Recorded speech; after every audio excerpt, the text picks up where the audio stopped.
গুঞ্জার সঙ্গে মিলে মেজুমা এই সব কিছু করেছে জানতে পেরে মেজুমাকে চর মেরে উচিত শিক্ষা দিল বড় মা। হ্যাঁ বন্ধুরা, এমনটাই দেখা যাবে। তাই সম্পূর্ণ জানতে ভিডিওটিতে লাইক দিয়ে চ্যানেলটি সাবস্ক্রাইব করে দেখতে থাকুন। গল্পের শুরুতেই দেখা যাবে প্রিন্সিপাল অয়নদের বাড়িতে যায়। তারপরে অয়নের বাবাকে বলতে থাকে, প্লিজ আপনি গিয়ে ধানসিঁড়ির কাছে ক্ষমা চান, তাহলে যদি ব্যাপারটা মিটে যায়। তখনই সায়ন রায় বলতে থাকে, অসম্ভব, আমি কোনোদিনও ক্ষমা চাইব না, বুঝতে পেরেছেন? তাহলে আমার জায়গাটা কোথায় যাবে? সেখানে মিডিয়া, প্রেস সবাই রয়েছে, আমার জায়গাটা একদম শেষ হয়ে যাবে। আমি কিছুতেই গিয়ে ক্ষমা চাইব না। তখন প্রিন্সিপাল বলতে থাকে, দেখুন এতগুলো ছেলে মেয়ের জীবনের ব্যাপার, আস্তে আস্তে সবাই অসুস্থ হয়ে যাচ্ছে, তারপরেই কিন্তু আমাদের কলেজের রেপুটেশন নিয়ে টানাটানি হবে। তখন সায়ন রায় বলতে থাকে, শুনুন, দুদিন পরে হয়তো ওরা অসুস্থ হয়ে যাবে, তারপরে চিকিৎসা করিয়ে সুস্থ হয়ে আবার বাড়িতেও চলে আসবে।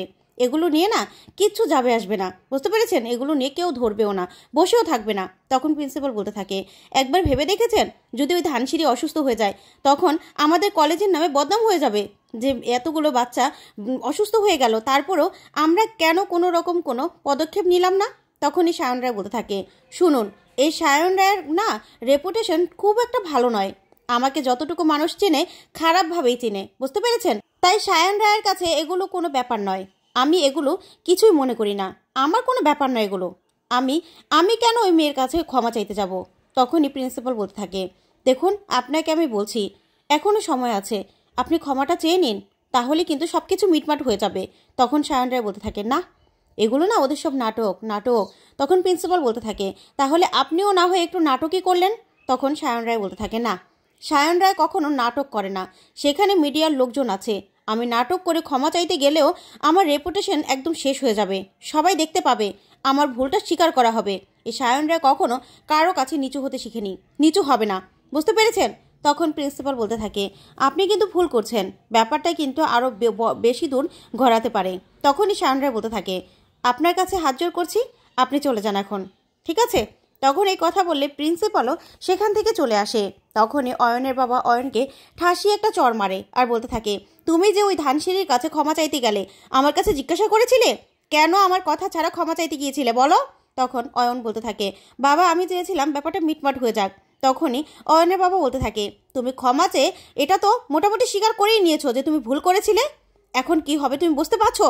তুমি প্রিন্সিপাল বললো আর ধানসিঁড়ির কাছে ক্ষমা চাইতে চলে গেলে, তুমি আমার কথাটা একবারও ভেবেছিলে? ভাবনি। শোনো, তুমি না আমার কথা ছাড়া একবারও বাড়ি থেকে পাও রাখবে না, যদি বাড়ি থেকে বেরিয়েছো না, তাহলে বাড়িতেই তোমার অনশন করিয়ে ছাড়বো আমি।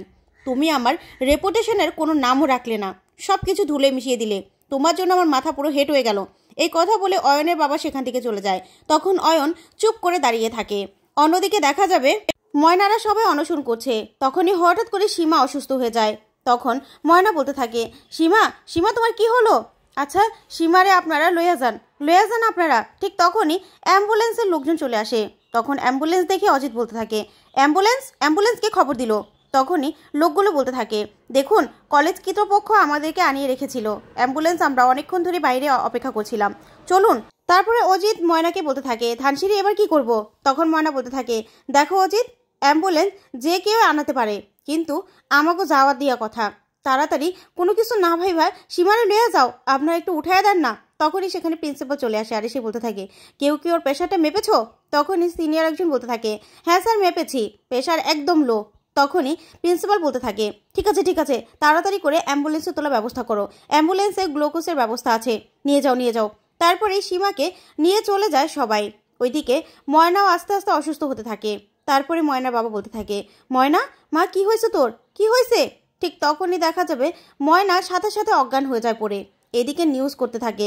তখনই ময়নার বাবা চিৎকার করে কান্না করতে থাকে আর বলতে থাকে, ময়না চোখ খোল মা, চোখ খোল। কিন্তু ময়না কিছুতেই চোখ খুলছে না। ওইদিকে দেখা যাবে রৌদ্রুর চুপ করে অন্ধকারে বসে আছে। তখনই বড় মা রৌদ্রের জন্য খাবার নিয়ে আসে আর এসে বলতে থাকে, রোদ তুই সারাদিনও কিছু খাসনি, খেয়ে নে বাবা। তখন রৌদ্র বলতে থাকে, না মা আমার খিদা নেই। তখনই বড় মা বলতে থাকে, তোর খিদে আছে আমি জানি, কিন্তু তোর খেতে ইচ্ছে করছে না, তুইও কি ময়নার সঙ্গে অনশন করছিস নাকি? তখন রৌদ্র বলতে থাকে, না মা এত বড় মন হয়তো বা আমার নয়, আমি কি করে অনশন করব বলো তো, কি করে করব? আমারই না ভুল মা, জানো তো, সেদিন যদি আমি ময়নার পাশে থাকতাম না, তাহলে হয়তো বা এই দিনটা আসতো না এই দিনটা, বা এখন আমি ওর পাশে থাকতে পারতাম, আমার কথা ও শুনতো। তখনই বড়মা বলতে থাকে, রোদ যা না বাবা, তুই ওর পাশে গিয়ে দাঁড়া তাহলে এখনো।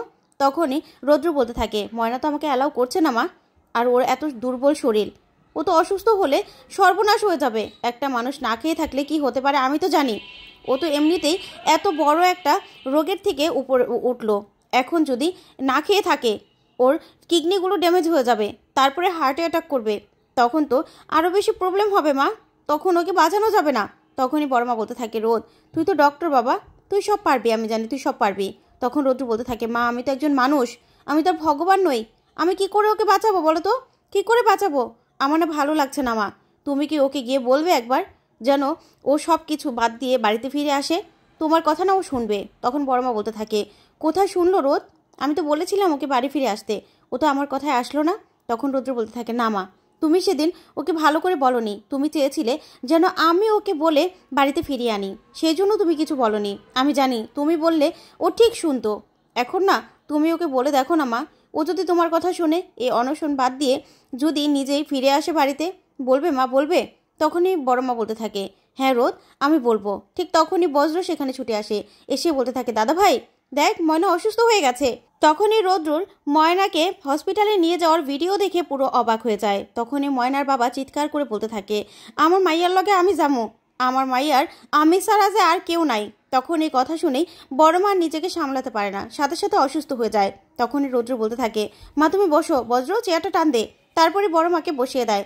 তখন বড় মা বলতে থাকে, রোদ তুই যা ময়নার কাছে, ময়না অসুস্থ হয়ে গেছে, তুই ময়নার কাছে যা। তখন রৌদ্র বলতে থাকে, বজ্র তুই মাকে একটু প্রেশারের ওষুধটা খাইয়ে দিবি, আমি যাচ্ছি। তখন বজ্র বলে, দাদা ভাই আমিও তোর সঙ্গে যাব। তখন রৌদ্র বলতে থাকে, তুই পরে আয়। তখনই বজ্র বড় মাকে বলতে থাকে, জেঠিমা তুমি একটু বসে থাকতে পারবে, আমি মাকে আর ছোট মাকে ডেকে দিচ্ছি, আমি না তাহলে দাদার সঙ্গে যেতাম। তখনই বড় মা বলতে থাকে, যা বজ্র তুই যা, আমি ঠিক আছি। তারপরেই রৌদ্রর হম্বিতম্বি করে নিচে আসে আর মেজো কাম্মা আর ছোটো কাম্মাকে ডাকতে থাকে। তখনই ওরা আসলেই তখন রৌদ্র বলতে থাকে, মায়ের না শরীরটা ঠিক নেই, তোমরা একটু উপরে যাও, আমার রুমে যাও, ঠিক আছে? তখনই ওরা জিজ্ঞাসা করলেও রৌদ্র কিছুই বলে না, হম্বিতম্বি করে বাড়ি থেকে বেরিয়ে যায়। তখনই বজ্র আসে আর এসে বলতে থাকে, তোমরা যাও, বড় জেঠি উপরে আছে। তখনই ছোটো মা বলতে থাকে, হ্যাঁ রে বজ্র কী হয়েছে? তখন বজ্র বলতে থাকে, ময়না অসুস্থ হয়ে গেছে। এই বলে বজ্র বেরিয়ে যায়। তারপরে ছোটো মা আর মেজো মা গিয়ে সোজাসুজি বড় মার কাছে যায় আর বড় মাকে গিয়ে বসিয়ে জল খাওয়াতে থাকে।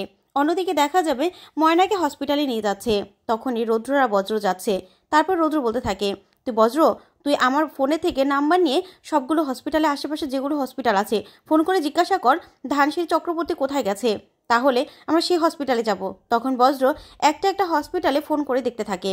ওইদিকে দেখা যাবে হসপিটালে ময়নাকে নিয়ে তারপরে অক্সিজেন লাগিয়ে রেখেছে। ময়নার অবস্থা খুবই খারাপ, যেখানে ওর সঙ্গে যে মেয়েরা ছিল তাদের অবস্থাও খুব খারাপ। এদিকে দেখা যাবে বড় মাকে মেজমা বলতে থাকে, ও মা দিদি, তোমার ছেলে তো সবসময় বলতো মাকে ভালোবাসে, মাকে ভালোবাসে, অথচ মাকে রেখে বউয়ের যে এই অবস্থা শুনেছে আর ছুটে চলে গেল, এটা কেমন কথা ভাব? আর এখন তো শুধু বলতো যে ময়নার কথা শুনতে চায় না, এখন ময়না যে অসুস্থ হলো আর এরকম করে চলে গেল। তখনই বড়মা বলতে থাকে, থাক না মেজো এসব কথা। তখনই মেজো কাম্মা বলতে থাকে, কেন থাকবে বলো তো, কেন থাকবে? ওই মেয়ে একদম জ্বালিয়ে মারলো, ওই মেয়ে না আমাদের ঘাট থেকে নামলে বাঁচি। তখনই বড় মা রেগে যায় আর বলতে থাকে, মেজো আর কোনোদিনও যদি তোর মুখে এরকম কথা শুনেছি না। তারপরে মেজো মাকে থাপ্পড় মারতে যায় বড় মা, যা দেখে মেজো মা পুরো চমকে যায় আর ছোটো মাও চমকে যায়। ওইদিকে দেখা যাবে রৌদ্র আর বজ্র মিলে ফোন করতে করতেই খোঁজ পেয়ে যায় কোন হসপিটালে ময়নাকে রাখা হয়েছে। তখনই রৌদ্র আর বজ্র সেই হসপিটালে যেতে থাকে। এদিকে দেখা যাবে ময়নার অবস্থা খুবই ক্রিটিক্যাল। তখনই ময়নার বাবা কাঁদতে থাকে আর বলতে থাকে, আমার মাইয়া ঠিক হয়ে যাবো তো ডাক্তারবাবু? শুধু আমার মাইয়া না, যারা যারা অসুস্থ আছে সবাইরে আপনি ঠিক করে দেন। তখনই ডক্টরবাবু বলতে থাকে, আপনি চিন্তা করবেন না, আপনার মেয়ে এবং সবাইকে আমরা সুস্থ করে দেব, সুস্থ করার চেষ্টা করছি, আপনি একদম চিন্তা করবেন না। তো বন্ধুরা, আজকের আপডেটটি তোমাদের কাছে কেমন লাগলো কমেন্ট করে জানাও। ধন্যবাদ।